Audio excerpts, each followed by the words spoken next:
سر اگر مدر اور چائلڈ کا ریلیشن بہت زبردست ہو، آپس میں دو دو تین تین گھنٹے کی گفتگو ہو سکتی ہے، اور بچہ 15 یا 16 سال کا اپنی ماں کے ساتھ وقت گزارنے کو بہت پسند کرتا ہے، لیکن اس کے باوجود وہ بہت چیزوں میں ماں باپ کو تھوڑا ڈوج دیتا ہو. جیسے اگر نماز پڑھنے کا ہے، بچہ گھر سے گیا اور 4-5 منٹ میں واپس آ گیا اور کہتا ہے ہم نے نماز پڑھ لی، یا ہمارے اپنے سامنے نماز پڑھنے کھڑا ہوا اور ہم نے دیکھ بھی لیا کہ اس نے نہیں پڑھی، یا اس کے علاوہ بہت چیزوں میں ہمیں پتہ چل گیا کہ اس نے جھوٹ بولا ہے، تو سر کیا لانگ ٹرم تک اس پر خاموشی اختیار کرنی چاہیے، صرف زبانی تبلیغ سے ہی کام کرنا چاہیے، یا پھر اس کو بتا دینا چاہیے کہ یہ چیزیں ہماری نالج میں ہیں، لیکن ہم کیونکہ اب آپ ٹین ایجر ہو رہے ہو، تھوڑے بڑے ہو رہے ہو، اور رسپیکٹ ظاہر بات ہے بچوں کی بھی کرنی چاہیے، تو اس چیز میں ہمیں خاموشی اختیار کرنی چاہیے. ایک اصول سمجھیے، ہم اپنے پسندیدہ کی پسند کو چاہے اختیار نہ بھی کریں، اس کو ناپسند کرنا ہمارے لیے آسان کام نہیں ہوتا. آئی ریپیٹ، ہم اپنے پسندیدہ کی پسند کو چاہے اختیار نہ بھی کر سکیں، اس سے متنفر ہونا یا اس کو ناپسند کرنا ہمارے لیے آسان کام نہیں ہوتا. تو وہ بچہ جو آپ سے تعلق میں ہے، آپ کے ساتھ وقت گزارتا ہے، آپ کے مشورے کو اہمیت دیتا ہے، آپ کے شعور سے استفادہ کرتا رہتا ہے، آپ کی توقعات کو اپنے لیے اہم جانتا ہے، اگر وہ اپنے عمل میں کمزوری دکھا بھی رہا ہے تو آپ اسے ایک آزمائش کی صورت ہی سمجھیے.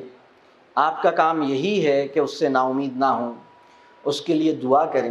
میں آپ کو بتاؤں، محبت کی جو زنجیر ہے نا،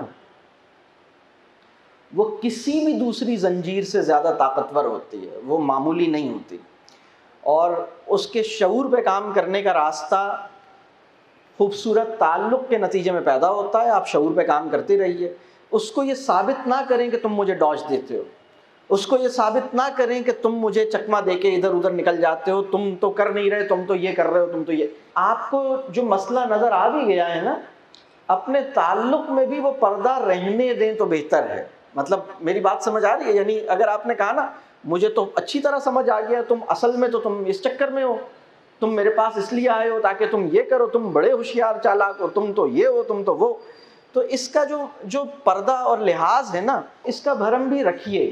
میری بات سمجھ آ رہی ہے؟ آپ اسے آزمائش کی ایک شکل لیجئے. اب اس سے نکلنے کی صورت کیا ہے؟ اس کی کجامالی، عمل میں اس کی کمزوری آپ کے تعلق کو کمزور کرنے کا باعث نہ بنے، نمبر 1. نمبر 2، اپنے مکالمے کو اور بڑھائیے، مکالمہ کرتے رہیے، بتائیے. یہ ریفلیکٹیو کانورسیشنز ایک بہت بڑا سبجیکٹ ہے. 100 سے زیادہ موضوعات ہیں جس کے اوپر پہلے خود کلیئرٹی ہو، اور پھر یہ بات ہو کہ میں اس پر کیسے گفتگو، یہ مکالمہ پیدا کیسے ہوتا ہے، مکالمے کو آگے کیسے بڑھاتے ہیں. کنکلوژنز جو ہے نا، کنکلوژنز، اپنے کنکلوژنز ٹھونسنے کی کوشش نہیں کریں. مکالمہ اس میتھڈالوجی کا نام ہے جس میں کنکلوژنز ٹھونسے نہیں جاتے، اگائے جاتے ہیں.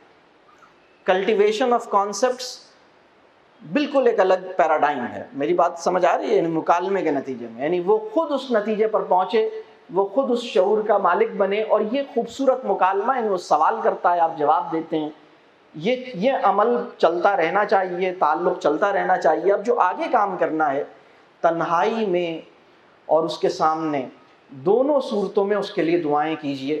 رب کریم ہمیں دعا کی حکمت اور دعا کا جذبہ اور وہ یقین عطا کرے جس سے دعا پرتاثیر ہوتی ہے.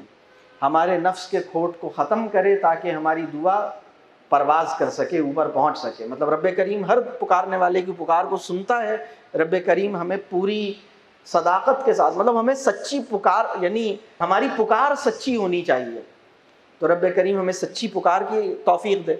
تو آپ کی زبان سے آپ کی اولاد کو اپنے حق میں دعائے خیر سننی چاہیے. اب اس میں بڑی حکمت چاہیے. اللہ تجھے ہدایت دے، آپ اگر یہ اپنی بیٹی کو کہیں گے تو برا مانیں گی. کیا مطلب؟ مجھے ہدایت نہیں ہے میرے پاس، اللہ تمہیں عقل دے، یہ دعا دیں گے، وہ برا مانے گا.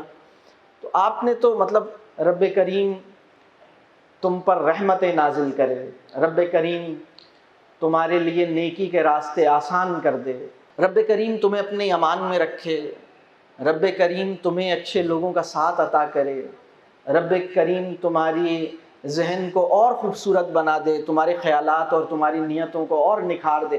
مطلب اپنی زبان میں اپنے شعور کا استعمال کرتے ہوئے جو خوبصورت تمناؤں کا اظہار اللہ کے کو مخاطب کر کے اپنے بچے سے جب آپ اس کے سامنے کرتے ہیں، یہ دعا ہے بڑی قیمتی، اور یہ اس کا نفسیات کے اوپر ایک بہت پازیٹیو اثر پڑتا ہے، بہت خوشگوار نفسیاتی تجربہ ہے جو آپ دعا دیتے ہیں۔ تو اگر آپ کے بچے کا یہ معاملہ ہے، آپ کو لگتا ہے کہ تعلق بہت گہرا ہے لیکن وہ چیزیں ڈاج دیتا ہے، تو پہلی بات تو یہ کہ اس کو یہ نہ بتائیں کہ مجھے پتہ لگ گیا ہے کہ تم ڈاج دیتے ہو۔